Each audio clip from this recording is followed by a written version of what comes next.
Bonjour à toutes et à tous, bienvenue dans cette vidéo concernant la biomécanique de l'épaule. Aujourd'hui nous allons voir le paradoxe de Kohnemann. Donc ce paradoxe est relié au mouvement du bras dans la glène, et il a été décrit par Ernest Amory Kohnemann en 1934.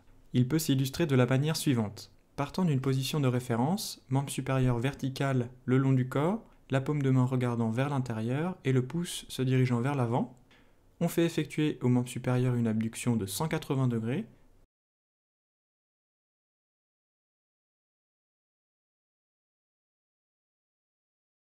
puis un mouvement d'extension de 180 degrés. On se retrouve dans la position du membre supérieur vertical le long du corps, mais cette fois-ci la paume de main regardant vers l'extérieur et le pouce se dirigeant vers l'arrière. Il s'est donc produit au cours de ce mouvement une rotation interne automatique de 180 degrés, et c'est ce qui va constituer, selon Kohnemann, un paradoxe. Il n'a pas su l'expliquer car il est resté prisonnier de la géométrie dans le plan. Il est possible d'élucider ce paradoxe en faisant appel à la géométrie en espace courbe, dans laquelle les parallèles n'existent pas. Voici une représentation des mouvements qui se passent au niveau de l'épaule. Dans cette vidéo, l'orange va représenter la glène et la cuillère le bras. Le creux de la cuillère symbolise la paume de la main. Donc au départ, celle-ci est tournée vers l'intérieur. On réalise ensuite une abduction de 180 degrés suivie d'une extension de 180 degrés. On remarque, à la position finale, que le creux de la cuillère a changé d'orientation, ce qui signifie qu'il s'est passé une rotation au niveau de la cuillère. Cette rotation automatique a été nommée par McConnell rotation conjointe, mouvement qui apparaît dans un mouvement diadocal, c'est-à-dire effectué successivement autour des deux axes d'une articulation à 2 degrés de liberté. C'est le fonctionnement des articulations de type cardan.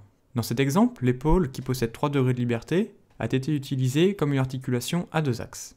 Cependant, si l'épaule fonctionnait véritablement comme un cardan, il nous serait impossible de nager, c'est-à-dire de faire des mouvements identiques et indéfiniment répétés qu'on qualifie de cycle ergonomique. L'épaule, grâce à ces 3 axes, dispose d'un degré de liberté supplémentaire qu'on nomme la rotation adjointe, qui permet de compenser la rotation automatique du paradoxe de Kohnemann, et ainsi d'éviter le blocage constaté lorsque l'on veut répéter une deuxième fois la même manœuvre. Sur cette vidéo est illustré le phénomène de rotation adjointe, mouvement nécessaire au démarrage d'un deuxième cycle. L'enchaînement de ces mouvements va constituer un cycle ergonomique. De tels cycles sont couramment utilisés dans les gestes professionnels ou sportifs de type répétitif. Grâce à la géométrie en espace courbe, nous venons de montrer que le paradoxe de Kohnemann n'était en fait qu'un pseudo-paradoxe. Voilà pour cette vidéo, j'espère que celle-ci vous aura plu, vous aura apporté quelques connaissances. Si c'est le cas, n'hésitez pas à mettre un petit pouce bleu, et je vous dis à très bientôt dans une prochaine vidéo.